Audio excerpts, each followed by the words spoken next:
this really the life I want to be living? That question used to hit me out of nowhere. I had this vague idea of what I wanted, more freedom, more meaning, but I had no idea how to get there. That feeling stuck with me for a while. About 6 months ago, I moved into this tiny old apartment. I had just quit my job, downgraded my lifestyle because I wanted to choose something different. And I've been slowly building the foundation for my life at this little space. But now I've got 25 Fridays left until I have to leave this apartment. To me, these next 25 weeks aren't just countdown. I want them to be meaningful transition, a time to gather momentum for whatever comes next. So here I am. I decided to document it. But first, let me introduce myself. Hi, I'm Irie. I'm 25. Last year, I left my full-time job in Tokyo, and now my partner and I are running a marketing company together. It's the kind of life I could never imagine for myself just a few years ago, because I grew up believing the right path looked something like go to a good school, get a stable job, building a steady, predictable life. Anything outside of that system felt unrealistic for me, like something that meant for other people. I also come from a typical normal household in Japan and didn't grow up around entrepreneurs or people building something on their own terms. So for a long time, the idea of creating my own business felt completely out of reach. But then during my early career, which I started in around 2021, I started meeting people who were living differently. Freelancers, founders, creatives,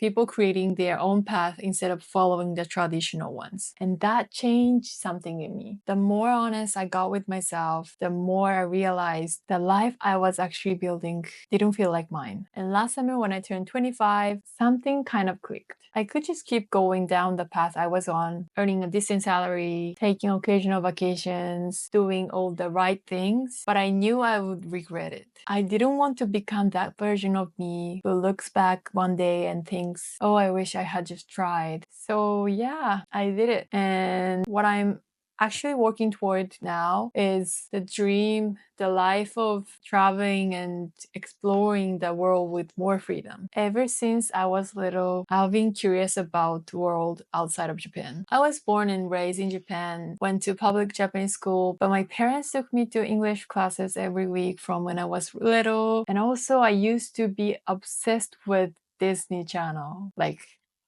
Hannah Montana. Even though I wasn't actually able to speak English at the time, I was exposed to the foreign culture from a young age. When I was around 14 or 15, I wasn't sure what I wanted for my future, but I had this feeling that if I could speak English, I'd have more choices in my life.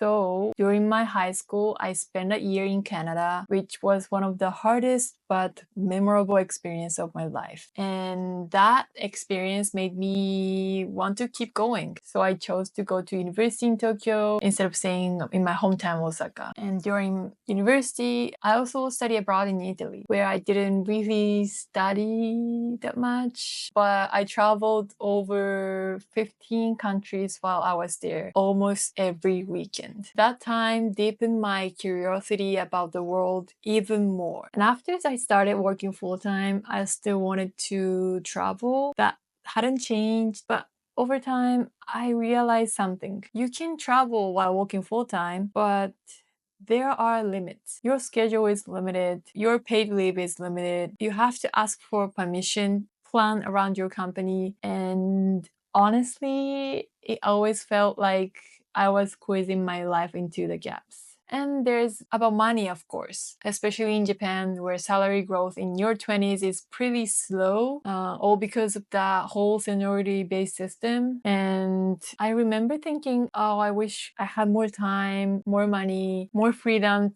to just keep exploring. And at some point, I realized if I just keep wishing for that life, it's never gonna happen. I have to build it while I'm still young, while I still have the energy to try. And that's when I started shift how I see travel in my life. I don't want the kind of travel that just break from full-time work. I want a lifestyle where the work itself feels exciting and aligned with who I am. So yeah, what I really want now is to experience more of the world, take on projects I care about, building real connection along the way. My ultimate goal is to help others to do the same, to encourage people who want to design life that feels true to them, because I know how it feels to want more but have no idea where to start. I remember second guessing everything, feeling like I wasn't ready or qualified to take a different path. But once I took even the smallest step forward, it changed something in me. And that sense of possibility gave me kind of hope I hadn't felt for a long time. And I really want other people to feel that too.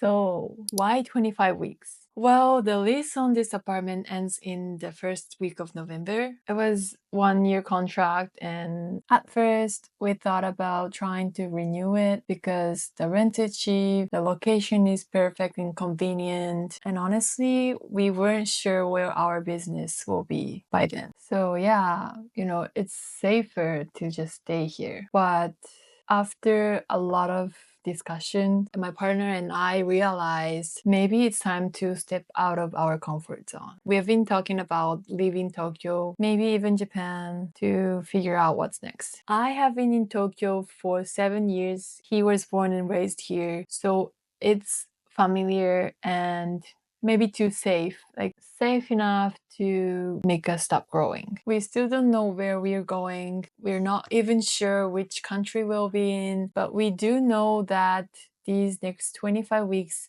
are for preparing, for experimenting, for choosing, not just waiting. So I'm gonna give myself 2 simple rules for this series. 1, I show up every Friday no matter what and post a video. It doesn't have to be deep or perfect. It might be something I learned, something I'm stuck on, a random thought, or just a little check-in. The point is I show up. I share something that brings me a little closer to the life I want. Rule number 2 is I keep it real. I know social media is full of polished success stories and all the shiny wins and highlights moments, but that's not what I want this to be. I want this place to be honest, even when it's messy, even when I don't have it all figured out. Because I think when we share real stuff, it gives other people permission to do the same and maybe feel less little along the way. This isn't how to live your dream life kind of series. I'm just figuring things out in real time and sharing that process as honestly as I can. So if you are also in the middle of figuring things out, if you're trying to build a life that actually feels like yours, I hope this space feels like a little check-in with a friend who is figuring out too. Because I know redesigning your life can be lonely. Sometimes it means walking away from your people you've always been around, walking away from familiar places, but I love for this to be a space where people on a similar path can learn from each other, support each other, and grow together. And maybe if you are in that thinking about making a change phase, I hope this can be a gentle push you have been waiting for. So this is Friday number 1, and I will see you next week for the next one.